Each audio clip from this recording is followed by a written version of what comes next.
Hi, I'm Kevin Harrington, an original shark from the hit TV show Shark Tank, and I want to welcome Mike Jizmejian. Good to see you, Mike. Hey, good to be here. How you doing? Hey, I want to know, for everyone out there that's listening, tell us about yourself and what do you do? My name is Mike Jizmejian, and I'm a tennis pro.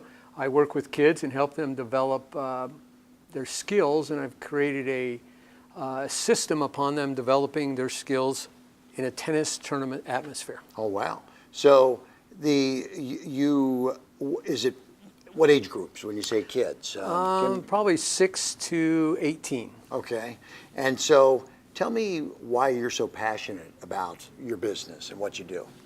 Well, as a tennis pro, working with kids, and as a player, I had some frustration playing events and not getting good competition, meaning that if I won too easily, wasn't good for me. I felt like it was a waste of time. Right. Or if I got beat really quick, okay, that wasn't good. And you go home after the match, right, and you pay the fees, and you spend the time and the expense to do that, and right, I didn't get much out of it. So I thought, gosh, there's got to be a better way to do this system for kids.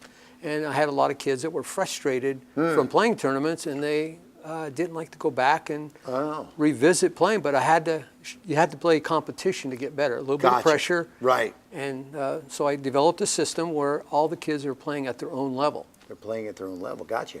And so now, how many years did you play tennis? You're a tennis pro for a number of years? A number of years. Yeah, and I played through high school and college. Oh, wow. Okay, good. And beyond. And you love that, I assume. I do. I love playing the game, and it's like life. It just helps me with life. Yeah. Stuff. My brother is a pretty good tennis player, and I'm more of the golfer side, and he's more the tennis player side. But it's invigorating. Every time I ever play, you get much more exercise playing tennis than you do golfing. But when I think of tennis pros and teachers, I live in Florida, and I know there's a lot of places because it's a year-round business there. You live in Fresno, you get some year-round business there too. But there's other people that do what you do. What makes you different than the rest? That's a great question. Yeah. As I run these events for the kids, we focus as much on the parents. A lot of times the parents can help or hinder the development of their child, and sometimes they don't even know that they're actually hindering the development. So if you watch a Little League baseball game, you'll see the parents are probably out of control, some of them, or a soccer game. Yeah. Tennis is unlike any, it's just like it is. And when that happens, the kids start feeling embarrassed. Oh, wow. And so it so you causes make it a a negative whole family experience as part of the... And so if the kids win or lose, they continue to play in our event. So there isn't so much pressure on winning every match. Gotcha. And so the parents have a little more relaxed experience. It's the first time I've ever thought of it this way, but it's very interesting. You don't just coach the kids, you're coaching the whole family on how to handle the whole experience. Yes. And also probably to help the parents deal with the kids at home if they've lost, and motivational things and things like that too. Right. It's just, what do you say after the child completes the match? Right. Or someone will ask me, especially a parent will ask me, when do you talk about the match that they just played? Right. And my response is abnormal. I say never. Okay. There's only one situation that you would actually talk about it, and you talk about it very gently. And that's when they ask first. Okay. If they never ask, you never bring it up.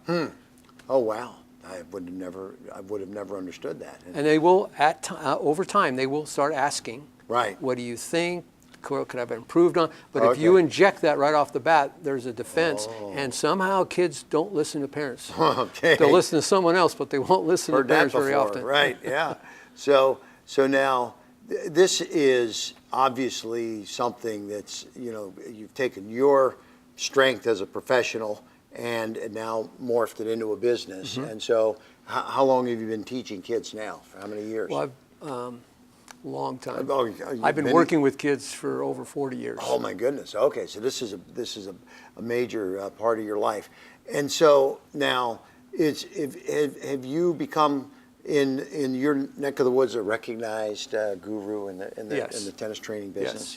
Well, that's pretty fantastic. So, and we have this I'm trying to remember the name of it in Bradenton. That's a tennis camp, or a Nick Bollettieri or Yes. something like that, right? Yep. So that's a pretty strict kind of hardcore facility, isn't it? Yes, and that's more of a top-tiered kids that would go to that. Okay. These are the kids that are on their way to that place. Okay. And so if we can start a good foundation between the kids, I the gotcha. parents, and their pro, whoever, or instructor or coach that they're working with, Yeah. so I can become more of a liaison between the three entities. Oh, I see. So there's a coach that he needs to be in his spot, Yeah. and the parent needs to be in the spot, Yeah. and the kid needs to be in the spot. So the parent, as the kid gets a little bit better, will start working into coaching, and Gotcha. they need to stay out of that. Okay, perfect. So now, people face challenges on a daily basis, and in your world, you know, the kids have challenges, the parents have challenges. How do you help them overcome these challenges? Well, tennis is like any other sport. There's no coaching. Once the match starts, Right. you're out there all by yourself. Exactly. You have to call your own lines. There is no timeouts. There is no substitutions. So you're Wow. out there, good or bad, you're going to continue to play. Yeah. So what happens is, in the match, invariably, there's a bad call. Okay. And you feel like the opponent just cheated you. Okay. So how do you handle that? It's like life. When you get wronged, what do you do? Right. So we teach them. One extreme would be go over on the other side of the net and beat them over the head with the racket. Okay. That's probably not a good choice. Right. Or the other one is not to say anything. Well, it's going to eat you up because you didn't stand up for yourself. Right. So we give them tools to confront the other player and say, well, are you sure? You know, there's different levels of confronting them. So you teach them how to solve the problem Okay. on the court. And that kind of rubs off into other things in their life. Okay. So help them problem solve. In tennis, you have to problem solve immediately. You can't just sit there and things aren't going well, so you got to change something. Yeah. And so the bad call is this is when the players are making the calls. That's Right. what you're saying. So At that level, you don't get referees. You don't have referees, right? Hey, so yeah, I could see that. That's you've got to teach them how to deal with, because every now and then you might have someone that's not totally above board in a Right. situation, right? So, yeah, that's. And it's tough. based on the personality. Some are a little Right. mild, some are more aggressive. So you have to kind of Right. give them tools Yeah. to actually how to handle that. So you work with the parents, the kids, the players on the court, off the court, sort of a well-rounded approach, and you take them right up to that level where they're just prior to maybe where they want to go to that very top level. But you can probably, as you're moving them there, this is an important part of their development, because they're not going to, it's probably a lot of kids that are just playing, but you probably have the mass, a lot of them that want to get to that next level. Correct. And that's really what your niche is. Yes, Yeah. yes. So But I help them. For instance, they'll ask me, they played in a match. I can't beat all their matches. So I ask them how they did, and there's a rule I have with them that they cannot tell me when I ask them what the score was, or if they won or lost. Right. But they got to tell me something else about the match. Okay. So it gets them to dig and think about what happened on the court. Gotcha. Yeah.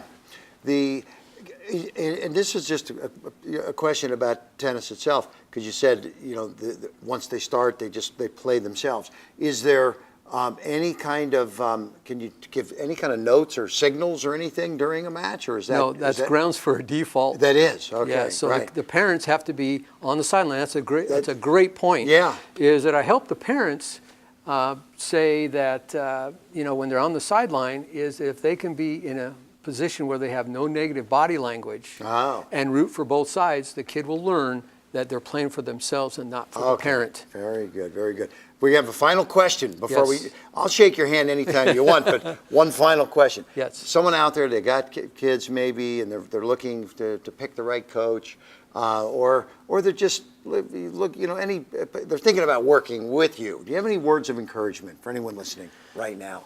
Yeah. Any parting thoughts? Typically, when I get parents that ask me, what can I do? And most of the time, you've got to make changes, and it's a process, and it's not an event. So if they look at it as a process and learn that they can continue to change the way they communicate with their child, life's going to be a lot better, a lot easier at home, off the court, and that relationship between the parent and the child is critical. Well, I just want to say, 40 years of experience as a tennis pro, as a teacher, working with kids, on the court, off the court, the families, every aspect of the business.